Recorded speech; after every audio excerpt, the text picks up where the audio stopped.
person is. They haven't spoken or said anything. Okay. Somebody jumped on and showed themselves crashing. So, you're right. There's my dog. Oh, let's see. Loki. Hi, Hokie. Hang on. There he is. Oh, is he a lab or he's a Rottweiler? Roddy crossed with a lab. Oh. He's a good boy. Okay, so now I know how to remove people, which is good. Oh, there you go. So no more shaky booties. Maybe. I don't know. I mean, I figured that there would be somebody that would do something like that, but I wasn't expecting it right off the bat. If there's anyone going to be shaking their booty on your channel, it's going to be you in front of Tesla. There we go. Thank you. Okay, I don't have this streaming to YouTube because thankfully I didn't have it streaming. All right, well, I have questions for you. And thanks for jumping on. I appreciate it very much. My pleasure. Okay. So I have a friend who just got a Tesla, and his 1,000 free Supercharger miles expired. Yep. Okay. And so now where are you based again? I'm in Canada. I'm in British Columbia, Canada. British Columbia. Okay. Yep. So you are on the West Coast. We're in the same time zone. Is it? Yep. I'm in Pacific time, yeah. 6:21 p.m. there? Yeah. Sweet. It is. Yes. What part of British Columbia? A town called Kelowna. Kelowna. Okay. Yeah. Do you know where Vancouver is? I do know where Vancouver is. Do you know where Calgary is? I do. If you draw a line between Vancouver and Calgary, I'm roughly 2/3 of the way along that line. Okay. All right. So inland. Okay. So you're in Canada, and just tell me what your experience is with the Supercharging network. Are they close by? Do you have to kind of drive out of your way? Okay, so here in Canada, we haven't got quite as many superchargers as you guys have because our population's itty bitty. Oh, come on! Hold on. Good thing. But there you go. But that's not a compliment. That breaks my unsolicited pick streak. I've never had an unsolicited one. There you go. Well, neither have I, so I guess we're both. There you go. Okay. So my friend's question was about charging at an urban charger versus a supercharger. Okay. You didn't know there was a difference. Okay. Well, there is, but yeah. Okay. So can you explain to me what the difference? So is it true that for urban chargers, the electricity is shared between multiple chargers, correct? No. Okay. Right. Okay. So let's step back a little bit. So we'll ignore version 1 superchargers because they're basically they're very rare. Okay. So right now there are basically 2 types of supercharger. There's the Supercharger version 2, which is the most prevalent because that's been out for ages. Okay. And then more recently, Tesla released the version 3 supercharger. Okay. So at first blush, they look like the same thing. Mm-hmm. So you can't really easily tell from a distance which one is which. Not sure why.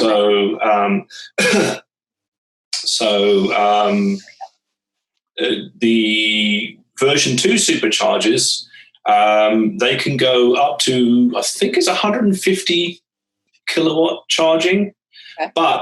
Or is it 140? One of those two. But those the charging cabinets are shared.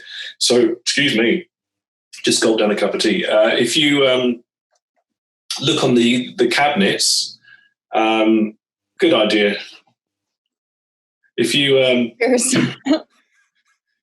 Yeah, cheers. So if you look on the cabinets of the version 2 superchargers, they're labeled 1A, 1B, 2A, 2B, like that. And the A's and the B's of the same number share the power. So if you've got one Tesla plugged into 1A, for example, and there's nothing in 1B, then that Tesla will get the full 140 or 150 kilowatts charging. Okay. And then if another Tesla plugs into 1B, now you're dividing up the available charge rate. So then that's when it gets halved. Okay. So, and then of course that kiboshes both of your charging. So the general rule of etiquette is make sure that you don't try not to share the same number, because they're not always next door to each other. It's usually like 1A, 1B, 2A, 2B, like that. But sometimes they'll do 1A, 2A, 3A, 4A, and then 1B, 2B, 3B, 4C. So you have to have a quick look at the... Sorry? Do you have to get out and look? I know, it's a terrible state of affairs, isn't it? No, but really, you really do. Like, it's so... It's written on the whereabouts is it written? It's fairly prominently written. It's not little... it's not a read the fine print kind of deal. Okay. You could see it from your car? Yeah. Okay. Yes. So maybe that explains why when people pull into superchargers, not always, but I don't usually see people pull in next to each other. Yep. Okay. That's the reason why. Yeah, there you go. Okay. So before COVID had social distancing, we had Supercharger social distancing. Yes. Okay. So he wasn't aware, obviously, of the version 2. I'm not sure. How do you know if there's a version 3 supercharger? Sometimes they're labeled. Sometimes they're not. The only way you can tell for sure, actually, there's a couple of ways of telling for sure. One is, let me go back to the version 3 description, and then that'll partially answer this question. Okay. Version 3s do away with the shared charging. So now they've got rid of the numbering, because it doesn't matter where you park. There's none of this sharing 1A, 1B thing. So it doesn't matter where you park now. Okay. If it's a version 3. Okay. And unless they're signposted, because Tesla does sometimes sign them as different ones. One sure way to tell the difference is the thickness of the cable. Okay. The version 2 supercharger has a thicker cable compared to the version 3 one, which is thinner because it's liquid cooled. Oh. There you go. That's cool. Okay, so the version 2 has a thicker cable. Yep. And the version 3 is liquid cooled. Wow. Yep. Okay. I'm assuming that because there really aren't that many superchargers in central Arizona, in the Phoenix area. Right. There's, off the top of my head, I think there's 3 or 4 supercharger locations. The rest are urban chargers. And then I think so. And they may have built, I know they were petitioning for one on the other side of town, so they may have built one since. But I'm assuming that the newer, if there was one built, they would have used version 3, right? They're not still installing version 2? That is my understanding, yes. At least in places where it makes sense, yeah. Okay. There may be places out in the boonies where they can't really handle the electricity requirements.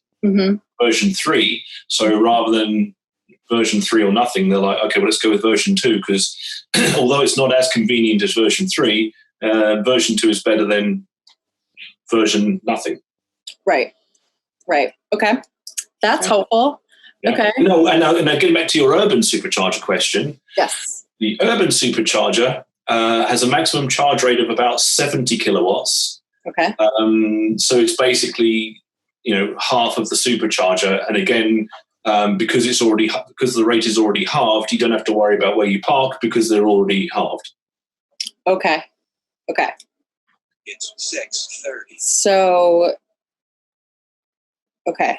Let me pull something up really quickly. There is a specific charger that he asked me about because I believe he lives in the vicinity where I live, and he is trying to decide if he should charge at home and risk going over his power consumption through APS, which is one of our electricity providers. Okay. if you use so much electricity, I guess it bumps you up to the next tier or whatever. Yeah. And then we have peak charging or peak electricity hours and stuff like that. So he's just trying to figure out if he, Tesla. So I guess the question would be how far or how much of a charge does he need every day on average? Okay. Yeah, he says he just goes to that charger just sometimes to not use as much electricity at his house because of summer and all that stuff. Right. But I thought I read on Google Maps, somebody was talking about how that specific location, the chargers share, he says if he goes in the early morning at like 6 a.m. when it's him and like one other person, right? It costs less. Oh, really? And he said, just to his knowledge, he goes at weird times, like 10 p.m., 6 a.m., whenever it isn't like so. No, the only difference in. Okay, so some jurisdictions, Tesla has to charge by time rather than per unit of electricity delivered. And that's a jurisdiction thing, which makes it, bloody confusing. So, for example, here in Canada, everywhere has to charge by time, not by how much power you consume. So if you're on a really slow charging rate, you're going to be paying more for your charge. Now, the only thing is that Tesla do a two-tiered thing. So if it's below 60, if you're charging it below 60 kilowatts, then they'll charge you 44. If you're charging above 60 kilowatts, Tesla charges 44 Canadian cents per minute. Okay. And if it's below 60, we get charged 22 cents per minute. Above 60, okay. That's interesting. And those rates, they don't change? They don't change, no. They're, as far as you know, okay. As far as I know, yeah. I mean, basically, 44, just to make sure that I got it correctly. Canadian cents, yeah. Canadian cents per minute if it's above 60 kilowatt. Is it kilowatt hours? How do you... Kilowatt, so kilowatt hours is the... how do you describe this? It is 60 kilowatts. That's how much juice is flowing at a given time. Okay. So if you're charging at 100 kilowatts and you charge for a whole hour, that's 100 kilowatt hours of juice. Okay, that makes sense. Yeah. Okay. And then, so if you're charging below 60 kilowatts, how many Canadian cents is it per minute? 22. 22, so just in half. Yeah. Okay. And so what is the Supercharger version 2? What is the max charging rate? Yeah. It's either 140 kilowatts or 150. It's that kind of vicinity. Okay. Might be a little bit more. I think they might have upped it a little bit. No, I'm thinking of the Model S. Yeah, so yeah, it's either 140 or 150. It's that. Oh, that's right. And then it depends on the car, the vehicle. On version 2, not really, because the version 2 charger can only can only provide up to 150 or whatever it is kilowatts, and all of Tesla's current vehicles can accept that much charge. But Model 3 and Model Y can accept up to 250 kilowatts. Model 3 and Model Y can accept up to 250. Okay.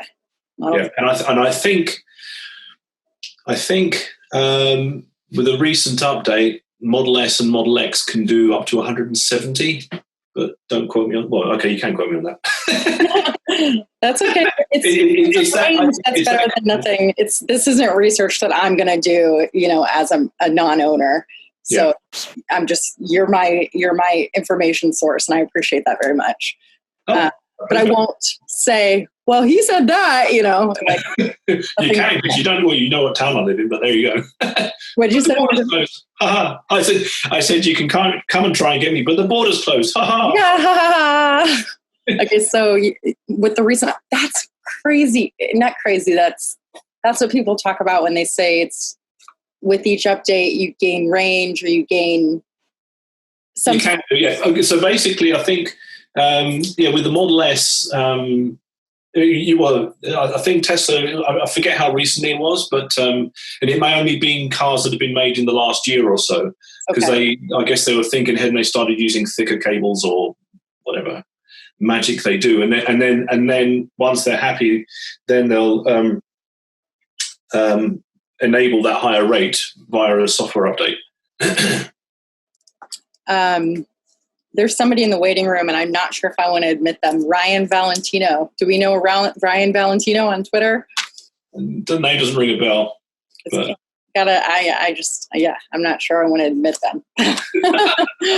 So I asked if they're a Tesla owner. I doubt. Anyways, I don't have very much faith in this system right now. No. That was the reason when I said to you, are you sure you want to make this public? That's the reason why. But hey, I want it to be public. Okay. So, wow, this is really great information. So, let's see what else. Okay, so back to supercharging locations in Canada. Okay, so in Canada, I think we have somewhere between 40 and 50 superchargers. Mm-hmm. But we can drive from coast to coast. Total, yeah. Locations, okay. Yeah, but basically, from east to west coast, yeah. Oh, wow, okay. Yeah. And somebody did complete, or maybe there were multiple people, but somebody I know on Twitter was talking about how they completed the first Canadian. You're thinking of Trevor and Ian Pavelko, yes.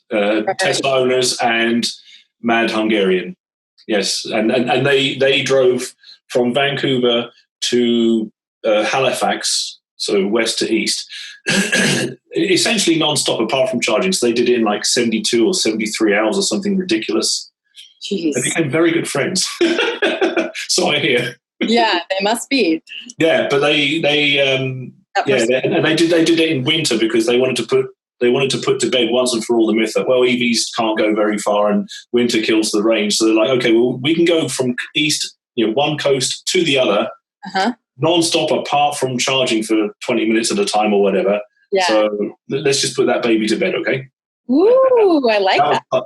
Yeah, and that was basically the rationale behind that. Okay. And for which Tesla do you drive? I have a Model 3 Standard Range Plus. Okay. Gosh, there's so Model 3, Standard Range Plus, Standard Rainbows and Unicorns, blah, blah, blah, blah, blah. It's like an iPhone. Let's see, Standard Range Plus. So what does that mean? It's basically the... I know what a Model 3 is, a base Model 3. Yeah, it's basically the base Model 3. Okay. Because you may remember when Tesla first announced the Model 3, they made a big hoo-ha about, hey, the $35,000 Model 3. Yes. Although, of course, with the years that passed, there's this little thing called inflation that gets in the way, but the Tesla Q people were holding them to that $35,000 price anyway. So eventually Tesla did make good on that, but it was basically made available as an off-the-menu item. So you couldn't get it unless you knew, you had to ask for it. Oh, gotcha. Okay. And basically, especially in Canada, they deliberately nobbled it so much that you'd be an idiot to not get the Standard Range Plus. So the Standard Range and the Standard Range Plus is essentially the same thing, but with a software limited battery pack, I think it is, and a few other things as well. The battery. Sorry, I missed the last part. The battery pack is software limited. Software limited. Yep, and then it has fewer bells and whistles as well. So the standard range, not the Standard Range Plus. Right. Yes. Okay. Yeah. Basically, I think from a hardware point of view, the Standard Range and the Standard Range Plus are the same, except that there's the plus bits have been switched off in the Standard Range versions. I'm 99% sure of that. There might be some things that they've taken out hardware-wise, but I think it's easier for them to just build everything the same. Mm-hmm. And then, okay, well, we're going to switch that bit off because this is just the standard range one. Got it. Okay. Yeah. All right. So on a full charge Yep. for your vehicle, what year is your vehicle? 2019. I got it, took delivery a year and 2 days ago. Congratulations. Woo! That's so exciting. One day I'll be there with you. I'll be happy. There you go. It'd be awesome. Yeah, I'm super stoked. Okay, so you took delivery 1 year and 2 days ago. The 23rd. Though when? September 23rd. Oh, the 23rd. Okay. September 23rd, 2019. And it's okay. So on a full charge. So yours is it doesn't have any issues with software updates. Like it'll bump. Everything is great. Works. Yeah. Everything is awesome. Everything is awesome. All right. So I've seen improvements when a software update is pushed. Yep. And I don't pay attention to all of it because I'm not an owner and I just I can't. It's not personal to me. So, but I heard people talking about range improvement. How long ago was that update? And it was before I got my Model 3. Okay. So I already had it, if you follow. Okay. There might have been another one after, but I'm not sure. Okay. So on a full charge, what do you get range-wise? This is going to piss you off because I'm a Canadian, so I do it in kilometers, like the rest of the world. No, it's not going to piss me off. You do? Oh, good. Look, I've got a calculator. Hold on. Woo-hoo! Oh, there you go. Let's get Kirsh. There you go. That's a big calculator. Yeah, it's from college. There you go. Oh, I had one of those. So I think my range is about 400 kilometers. Okay, 400 kilometers. Let's do it. I'm going to do it online because that's a lot easier. Yeah. 248.5 miles. Okay, so let's say 250 miles. Sure, why not? Yeah. Sure, why not? That's right. I'll believe it. Is it one? What's the ratio? 1.6. 1.6. Sweet. Close enough. Okay. Kilos. There is one road in southern Arizona that heads to Mexico that is in kilometers. The highway. Oh, I heard about that. Is because I heard that because I know that officially the states is actually metric. It's just that they left it up to the individual states to switch over all the signage, and so of course it never happened. Oh, that's interesting. Yeah. Huh. It's very apart from that one road in Arizona where they said, okay, very confusing. I mean, I've only been on it a couple of times when I was storm chasing, but it's very confusing for somebody who's not used to that. Okay, so 1.6 is so 250 miles in range. And your closest supercharger from your home, how far is that? 5 minutes drive. So how many miles? 5 miles.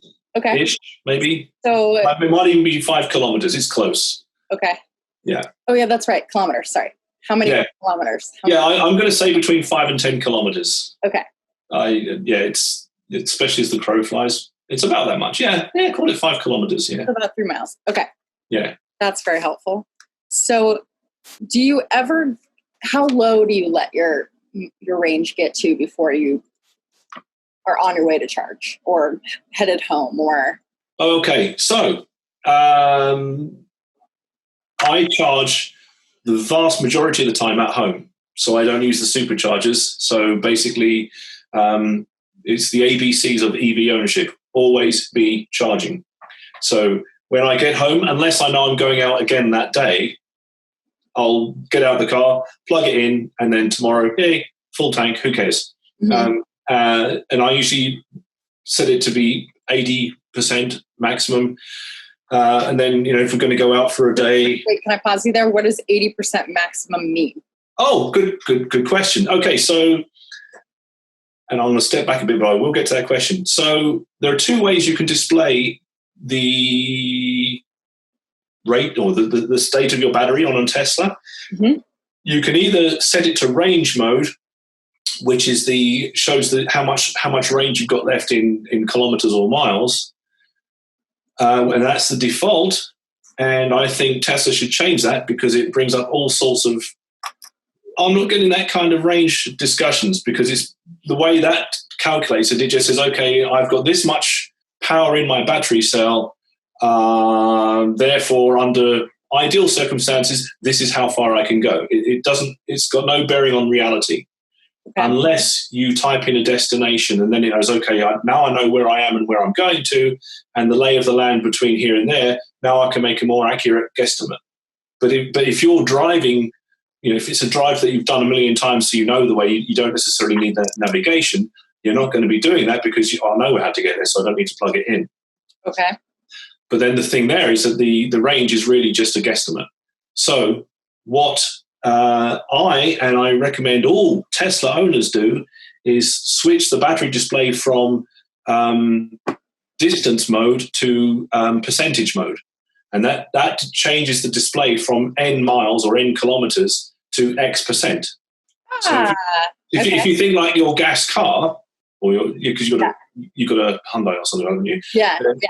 I've seen your videos. Thank you very much. So if you think about your gas gauge, it doesn't tell you how far you've got left. It just says, you're 3/4 full or half full or a quarter full or an eighth or whatever, right? So you're just thinking, half a tank, I guess I better fill up soon.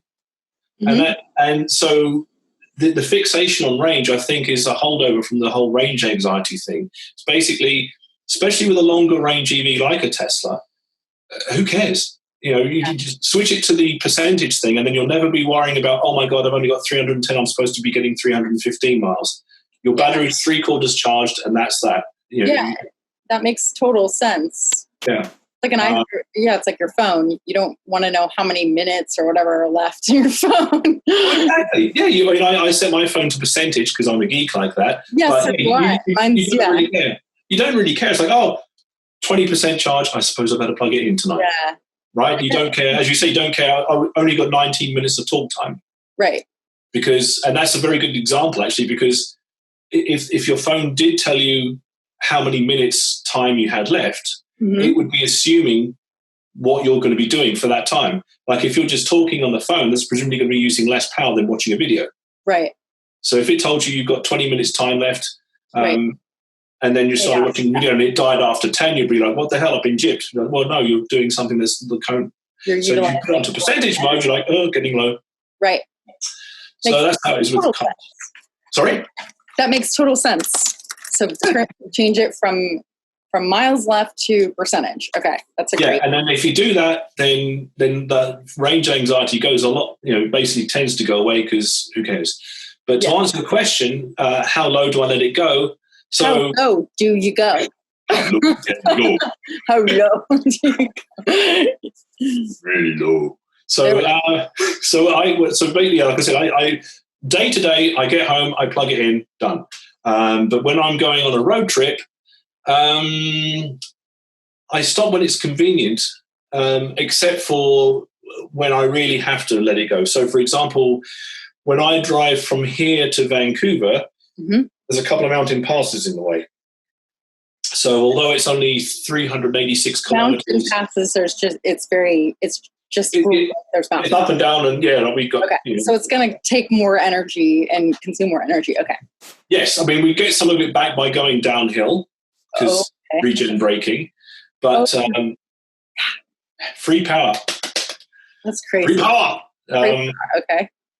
So when we used to drive down there in our gas car, there's a little town called Hope. Have you seen the movie First Blood? I have not, but people have recommended that to me. It's a good film. It's dated because it's from 6 or whatever, but it was filmed in Hope.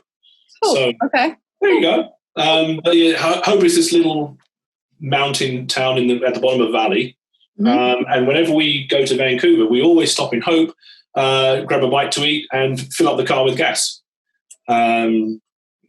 Because we're stopping anyway, so you stretch your legs, fill up the car with gas, go up, and there happens to be a supercharger in Hope. Okay. So now we do exactly the same thing. So we'll get to Hope with, I don't know, maybe 25-30% charge remaining. Okay. I want to put something in my stomach. So we go to the restaurant that just happens to be it's literally over the road from the charger. Oh, great. Okay. So we plug in, go over, eat some food, and then by the time we've finished eating, get back in the car, huzzah, it's charged, and off we go. Interesting. Okay. Yep. Now, the day I got our Tesla, we got our Tesla, coming home, I'd already heard that the Tesla range estimator was very accurate. So me being me, I'm like, I'll put some blind faith into this. So I drove home and I filled up at Hope like I intended to. And there's another one in Merritt. There's another town called Merritt, which is up. Okay, let me just pull up a map. So I'm a bit. Yeah. Let me pull it up here. Yeah, good idea. I was just going to say, I was going to try and describe it, but if you're looking at Google Earth, that'll make it a lot easier. Here. Yeah. Kelowna. Okay. Yep. And then the Merritt Supercharger. The Hope Supercharger is the one to the left. This one? No, that's the Merritt one. One down. Yeah, that one. Yeah, that one. That's Hope. Hope. Okay. And that one's in a garage. Okay. And actually, no, the Hope one is sorry. Opposite a hotel. Oh, opposite a hotel. Oh, that was the Abbotsford. That's the Abbotsford one. Sorry, my mistake. It's I'm clicking on no. Go to the right. No, the other right, and keep going. That's yours. Yeah. Okay, that one's the Hope one. Okay. I think. Where are we? Yes. Okay. Yeah, Hope. All right. Oh, yes. Sorry. Yeah. Yeah. Yes, the Hope one. Okay. So those are. Oh, now I see. I remember seeing. Oh, there you go. So yes, you can see it from the car. Yeah. Okay, that makes sense. Yeah. Okay. Cool. So, yes. So a friend of mine suggested on my way home that even though I'm filling up or charging up in Hope, it might be worth going on to Merritt, which is the next one up the highway, going up to the right. Okay. No, that one there. Yeah, that's the Merritt Supercharger. Okay. That's just past my junction, and I was feeling lazy. So yeah. Okay. All right. So I thought, well, and the car says I'm going to get home with 3% charge remaining. Boy. Yeah. So I thought, you know what? I'm going to give it a go. Do it. So I ignored his advice to go to the Merritt Supercharger. It was a little bit foolish, but that's how I roll, baby. So you got home. But I got up to the top of the mountain and it's down to 12%. And I was thinking, this is getting a bit tight. Yeah. Getting a bit like, because this is the mountains, middle of nowhere, right? And I thought, okay, but I do know that after I get over the next peak, it's downhill for like 20, 30 kilometers. So once I get over the hill, I should be good. So got to the top of the hill with like I said, 7 or 8% charge remaining. Went down the hill. At the bottom of the hill, I had 12% charge. I'm thinking, okay, I'm getting home. This is good. You went from 3% to 12%? Oh, from 7% to 12%. Okay. Yeah. Wow. Okay. Yeah, just going downhill. So can you just explain that to me, please, how that works? Yeah, sure. Okay. Like in a very simplified way. Do you know how a motor works? Like a fan? A fan, yes. Yes. So, but very basically, you put power into the fan, and it does magic to the motor, and that causes the fan to spin. Right. So now, if you reverse the process, if you spin the fan on your own, the same physics that will turn the fan should you apply power will now spit out power if you spin the fan on your own. Okay.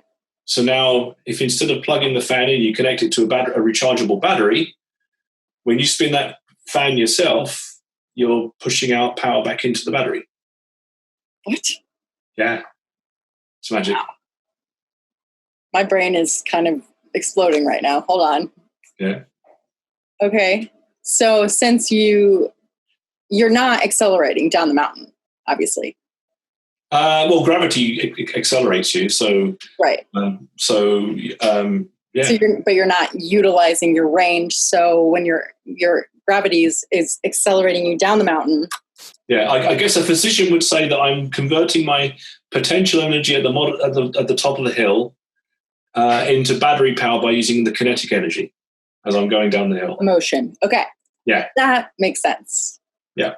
Wow. Okay. And then you said something about regenerative braking and how that can add. Yes, so it was the regenerative braking because so you set your speed, cruise control. You say, okay, I want to go at this particular speed, and to keep you just say hello to Auntie Jessica. Jessica, say hello. Hello, puppy. Loki. Say hello. Look at the screen. Hi, sweetie. Loki, look, who's this?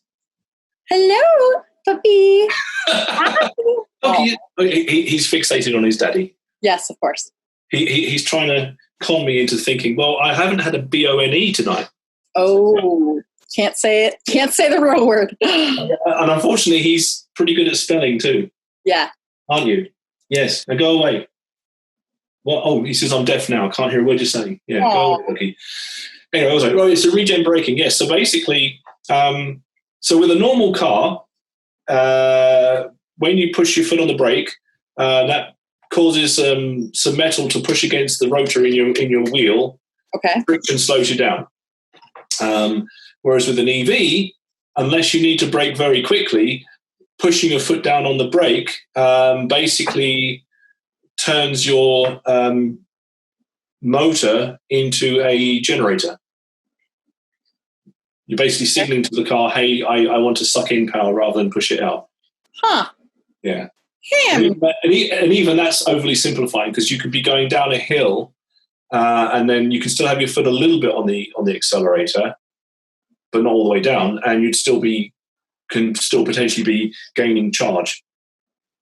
Wow. Yeah. Of course, the downside is to go down that mountain, you had to go up it in the first place. So right, of course. What if you live at the top of the mountain? You're laughing. Yeah. Yeah. It's all downhill, but that's a good thing. All downhill from here. That's right, yeah. So fascinating. So when I got to the bottom of the hill, I'm like, hey, 12%, okay, I know I'm going to get home because worst case scenario, I'm about to roll into a town and of course everywhere has power outlets. So you carry a charger with you, right? No? Yes. So when you buy specifically when you buy a Tesla, and most if not all EVs, you get a charging cable. Okay. So some people choose to use that charging cable at home. You just plug it into like a 14W50. Yeah, the 220 volts. So it's either a dryer or a stove outlet. Mm-hmm. You can do that, and many people do. But what I prefer to do is I installed the Tesla dedicated high power wall charger at home so that I could keep the cable in my car. Smart. The reason for that is because by keeping the cable in my car, I know there's always going to be a charging cable in my car. I can't accidentally leave it at home and go, because that would be kind of tough. So if you ran out of power or were really, really close and you had to stop and charge on that trip that you were talking about where you were at 7% and then got 12% at the bottom. Yep. Just say that you got to the bottom of the hill. Let's change the story. You were at 7%. Okay. Yeah. You were nervous, or 5% or 3%. If you were to plug your car in, if you had to stop and plug in, yep. How long would it take you to get, I don't know, let's do 20 kilometers. So the hand waving question is, well, it depends. Because it depends on what you plug it into. Okay. If you plug it into a standard outlet, 110 volts, it's going to take a while. Like it's going to take hours or hours. Yeah. Okay. Take an inconvenient amount of time. Okay.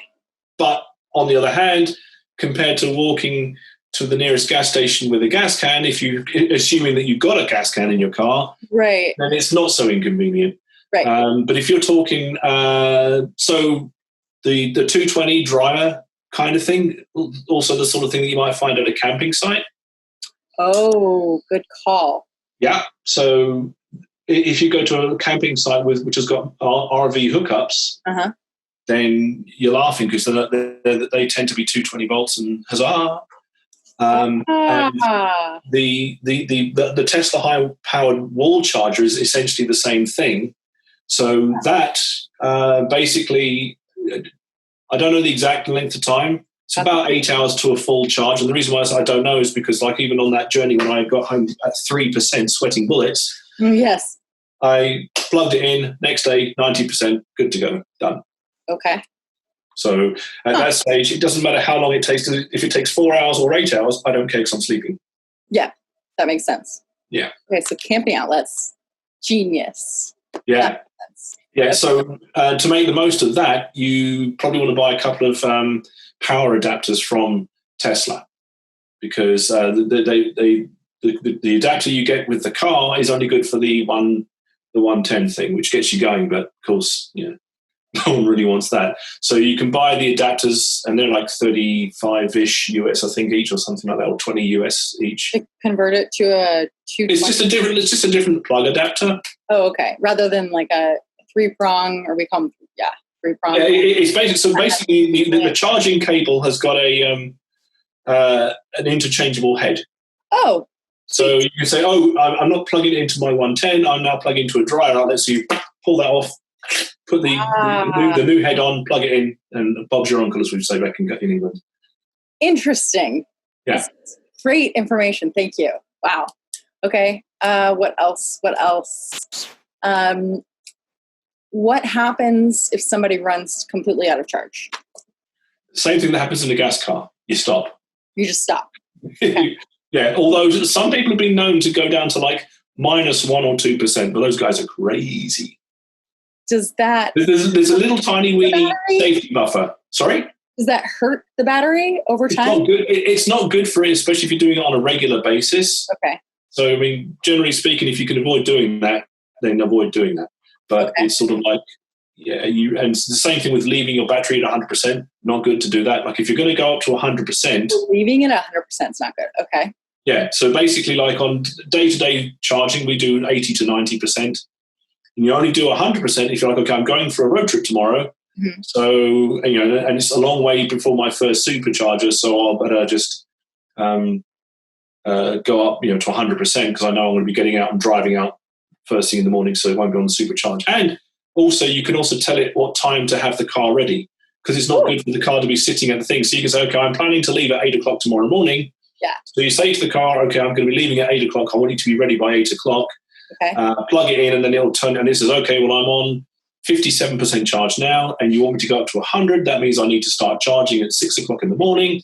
And it's a bit cold, so I better turn on the heating for you. You pour a little flour, so it turns the heating on or the air conditioning on, and basically conditions the car so that it's nice and toasty when you go on your merry way.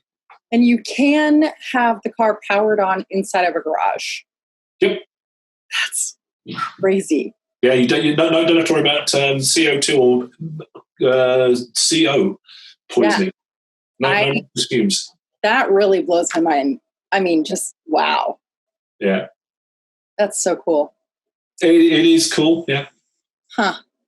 Okay, so in terms of range and using, I'm going to say heat because you're in Canada. Yeah. If you have the heat on full blast. In wintertime, yes. Although it's summer here, so I'm wearing shorts and t-shirt. Right, yeah. Mostly, actually, today it hasn't really been shorts and t-shirt weather, but I'm a stubborn idiot. What's the temperature in Celsius there? Oh, today it's only been about 15, I think it is. 15. We're supposed to be going up to, I think, 20 next week. 59 degrees. Ooh. Yeah. Okay. Yeah, I saw your video the other day when you were rock climbing. I'm thinking, okay, was it 110 degrees? It was so hot. It was 110. Yeah. I'm thinking, okay, no, not, wow. Not here at that time of night. And also, you'd be crazy, girl. Yeah. I know. I am totally crazy, but I'm whatever. It's just heat. I just sweat. I'm a sweater, and that's just how it is. Yeah. Cool. Let me think if there's anything else that you've been so helpful. Thank you so much, Rich. Hey, you're welcome, Jess. I appreciate it. Jess, is that okay? What'd you say? Can I call you Jess? Is that okay? Yeah, that's absolutely okay. Just not Jessie. No, because Jess is totally fine now. Yeah, well, Jess is one syllable, so I'm lazy. Yeah, that's totally fine. Awesome. Now, you haven't even mentioned this, but destination charging. Ooh, tell me more. Okay, so destination charging. This is where, so supercharging uses a lot of juice, and they're expensive to install. Destination charging is basically what I've got in my garage. It's essentially a level 2 charger, they call it. So it's basically a tumble dryer outlet. And many places will let you use that for free if you're staying there. So, for example, a lot of hotels will have destination charging. So it means basically you roll up, plug your car in, and then the next day, hey, you got a full charge. Okay. So, it's like it's a box, right? Like a little box. Yeah, that's the one. Yeah. Okay. Yep. So they have those, outside or in their parking garage or wherever. So we back in March, we drove down from here to San Francisco because we had to use up my free kilometers. So because they run out in March. I think when Elon and co were coming up with their 6 months policy, they forgot that other places other than California had this thing called winter. So no one's doing road tripping in winter time. Right. Especially up here. So okay. So if they'd made it a year instead of 6 months, that would have been easier. It would have been better. But there you go.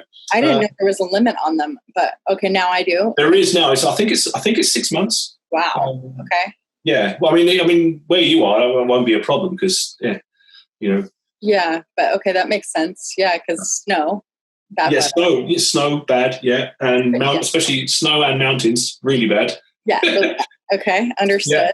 So so we wanted to use up our free kilometers before they expired, and so we basically went down the Washington, Oregon, and California coast. Okay. A really beautiful drive, and basically wherever, as much as possible, we stayed at a hotel which had destination charging. Okay. And if that wasn't a problem, if that wasn't an option, then we stayed at a hotel in the same town as a place that had superchargers. Okay. All right, that makes sense. Yeah. So with the destination charges, it's basically a case of, like I said, you roll up to the hotel, plug in your car, and then the next day it's got a full charge. Okay. Yeah, and I think the way I liken it is, remember, I don't know, not 10, say 15 to 20 years ago, hotels made a big deal. Ooh, we have free Wi-Fi. It was a selling feature, whereas now you're like, what do you mean you put don't it on have? Their signs on the side of on the highways. Yeah. Ooh, we have free Wi-Fi. Free Wi-Fi. Now you're like, well, of course you've got Wi-Fi, duh. Right. Yeah. And I think destination charging is at that kind of stage, whereas now it's like, it's a thing. We have free charging for EVs. Okay, because that's where I'm going to go. If I'm driving an EV, I've got a choice between Hotel A and Hotel B, which are both the same kind of quality and whatnot, and same kind of price. Where am I going to go? I'm going to go to the place of the charger every time. Right. And like I said, they don't cost that much to install and run. Okay. So, I mean, electricity prices. I mean, our car, I don't even know how big the battery is. 50 kilowatts, I don't know. It's going to cost maybe, let's be absolutely incredibly ridiculously generous and say it's going to cost you no more than $10. It's going to cost the hotel no more than $10 to charge up my car. Well, if you're paying, I don't know, $100, $150 a night, I don't care for $10. Okay. Think about all the, how people use electricity in hotels. I stayed in a hotel for 60 days, or 60 plus days, right? Ooh. And I had the AC at 60 degrees, Yeah. I'm a chronic light turner offer because that's how I was trained or brought up as a child. Turn one light off, turn one on, turn one off. But think about how much electricity is used elsewhere. Yeah. So that's nothing. That's it's nothing. Yeah, and especially when, what are you going to do? Not only are you going to stay at the hotel, but presumably you're going to have if it's got that, if there's a restaurant there, probably you're going to go to that restaurant because it's convenient. Yep. Okay, then breakfast is usually thrown in, so what the hell? But an evening meal, why wouldn't you? Yeah. So all hotels should offer that. I think so. We're hoping for that, right? Yeah, I mean, it's gradually becoming. I mean, right now, I would say it's a good. What do you call it? It's a good value added. It's a good value add for a hotel. Yes. If you're charging me like I said, 150 to go with Hotel A or 150 to go with Hotel B. Hotel B has the charger. I'm going to go there every time. That makes sense. Yeah. Okay, one last question, and it actually came up in a live stream that I did a couple of nights ago. The live stream was about the news that California in 2035 is banning the sale of new internal combustion engine cars. I didn't watch the whole thing, but I did watch some of it. Yeah. I appreciate you watching. That's so awesome. Thank you. Thank you. But anyways, so was that towards the end? Yeah. Somebody mentioned the conversion for apartment buildings or, condo buildings. How will they convert? How will they provide electricity? You know what I mean? And then I thought, well, what about hotels? Because I had, recently stayed in a hotel for a long time. And when I was at the hotel, it was a Hampton Inn and Suites. Oh, yeah. Part of the Hilton brand or whatever. And it was still like $100 and something a night, but there were no chargers. None. Wow. I didn't see any. Huh. So I'll be staying there. Yeah, right. Well, it was in Tucson, Arizona.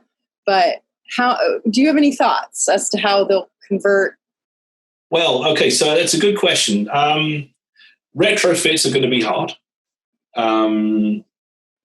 Obviously, all new builds should there's no excuse for new builds not to have infrastructure in place for chargers. Even if they don't fully populate the chargers, they can just say, okay, well, we're going to have, I don't know, eventually we're going to expect half of our charging parking spots to be electrified. So let's put the infrastructure in, even if we only put in 5 chargers for now, knowing that we're going to need another 15 or 20 later on, but we'll go with 5 and then gradually add on to it.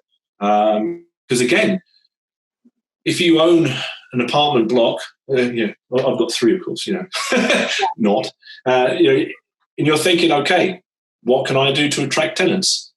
I'll offer EV charging. Yeah. Now, if you're a potential tenant and you have, within your budget, again, building A, you've got, I can have an EV charging, or building B, which doesn't have EV charging, I'll go to the EV charger. Right. So that's that. But I guess that's where the urban superchargers come in, because they're lower power, they can afford to put in more. Not afford. Oh. It's easier for them to put in the lower powered chargers. Okay. That makes sense. Yeah, which is why they're called urban superchargers, because for people who live in urban areas and high rises, where obviously, if you have your own house and a garage, charging's not a problem. Right. Or even scratch that, you don't even need a garage. You can just run a power cord outside. But ideally, hopefully, of course, you'll be charging inside a garage. Yeah. The house that I have 2 roommates. I live in a detached portion of the garage, but the garage is filled right now with partly my stuff. Yeah. And then one of my other roommate's stuff. Neither of us, all 3 of us, we all park outside. Yeah. And I, just keep racking my brain. I'm like, okay, if I were to ever buy an electric vehicle while I was still living here, I would have to charge it outside. Yeah. And store your stuff in the house. This is my space. Oh, yeah. Or you can't see it, but yeah, it's 10 by 10. I've seen it on other videos. Yeah. It's 10 by 10. This is what I have. So, right. But yeah, it's just something that's crossed my mind. Well, I appreciate Is there an outside socket? Is there an outside power socket? Not that I've seen. This part of town. The ceilings are all really low. It's the original part of Phoenix. So okay. Really, really, not really, really old, but they're original homes. And to have a garage is huge. Okay. Like one space garage is huge because the house is, I don't know, it can't be more than 1,200 square feet. Like it's 4 bedrooms or 3 bedrooms, 2 baths or whatever. But I really, really appreciate your time. Thank you so much. Oh, my pleasure. Okay. I've got to get my plug in for the Okanagan Owners, Tesla Owners Club. Okanagan. Yes. That's like the area. Is there a hashtag you guys use? Sorry? Is there a hashtag you use on Twitter? Or is there? There's not that many of us. We're a relatively small club. We're basically. If there's not that many of you, if you keep plugging it, then there'll be more of you. That's true. We're like a sub branch of the BC Owners Tesla Club. We're a chapter. That's the word. We're a chapter of the BC Tesla Owners Club. Okay. Do you guys have meetups? We do, actually. We're going to one. I think someone's coming up from Vancouver. So Ooh. we're meeting them at the Kelowna Supercharger on Sunday morning. This coming day after tomorrow. Oh, that's so cool. Yep. And then, so hi guys, see you or saw you yesterday or whenever you're looking at this. Yeah. That's so cool. That's part of the whole because you can't because the border's closed. But there you go.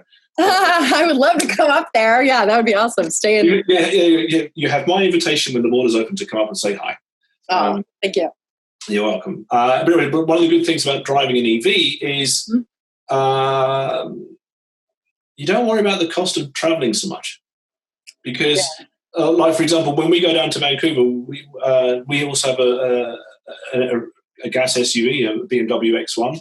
Yeah, and you're looking at I don't know, $70 or $80 one way. Just to get down there, and then $80 to come back. So you're looking at least $150 in gas for that round trip. Yeah, and that's kind of rude. That's actually gas has been my limiting factor because I live on a budget, like a very strict monthly budget while I pay off. Yeah, and I've planned to go to California a couple of times, and then I've run all the numbers, and I'm like, I can't afford the gas. No, so I can eat peanut butter sandwiches. I can eat granola bars. We only go so far though. Yeah, but I can't pay for the gas. So it's been the biggest limiting factor. And that's interesting that you say that. I'm sure that it's very, what's the word? Liberating. It's very liberating because now that same journey that used to cost us $150 now costs us maybe 10 or 20. One way. No, return. Both? Yeah. Total. Yeah. What? Yeah. Well, because it's going to cost me maybe $10 when I get to the Hope Supercharger on the way down. Wow. And then hopefully I'll stay somewhere which has got free charging. And then on the way back, I'm going to stop in Hope again for another $10. And when I get home, I plug in at home. Done. Wow. So COVID has kind of put the kibosh on this, and also free supercharging for the first 1,500 kilometers. But we've had the car for just over a year now. We've done about nearly 12,000 kilometers, I think it is. Okay. We have spent, I'll let you do the math. Yeah, let me do that. 12,000 Celsius. Hold on. It's really hot. Yeah. So you've done about 7,500 miles. Yep. And it has cost us just under 40 Canadian dollars in total. What? Yeah. Are you joking? No. And that's external. Okay, so charging at home, destination chargers that are free. Well, I cheat when I charge at home because I have solar panels on my roof. Oh, so cool. Good. Yay. My power is free. I mean, the fossil fuel brigade are like, solar panels can't work in Canada because whatever. I'm like, you might have to have a word with my power provider then because I haven't paid them for over 18 months because they. Do they not charge you like a fee or a monthly fee or something to still? There's a monthly connection fee. Okay. But if you produce more power than they give you, you sell it back. We've got a what do you call it? Credit? No, there's a word for it. Something tariff. No, not feed-in tariff. It's called a net metering. We have net metering. So if we net metering. Net metering. Okay. Yeah. So basically, if we generate, I'll make up numbers. If we generate 1,000 kilowatt hours worth of power in a month, but we only use 500, then the excess 500 we get put into a bank. We get credited for that power. Okay. So in the summertime, we generally generate especially on a good day, between 2 and 3 days worth of power in one day. Wow. So, yeah. Do you personally get to utilize that bank, or does it go back? Wow. We essentially use the grid as a battery. So what happens is my account, they'll say, okay, so this month you gave us $500 or 500 kilowatt hours of power. Mm-hmm. And then now that we're starting to go into the fall and into the winter, I'm going to be generating less and less and less. So now when I start producing less than I use, I'll start drawing down that bank. And then at the end of March, if there's still power in my bank, then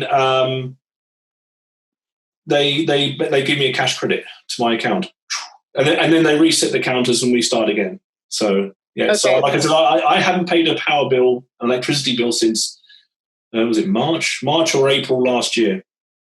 Okay, we're going to have a whole other discussion on solar, because this solar experience that I with my ex-boyfriend, he installed solar panels. He leased them for 30 years, and I can go into it, but if we generated excess electricity, we would sell it back to the grid for like pennies. Yeah.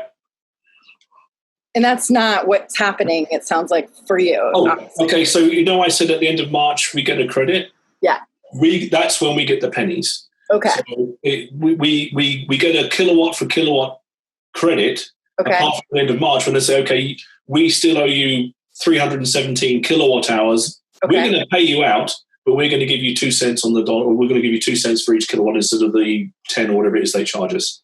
Okay, so at his house, the electricity that was produced in one day, by the end of the day, whatever wasn't used went back to the grid, and it was wasted.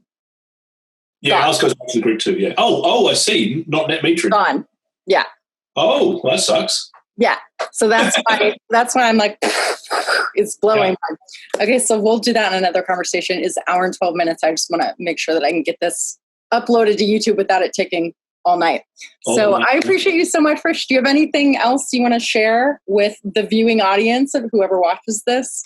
Besides, let's plug Tesla owners. How do you say it again? Okanagan.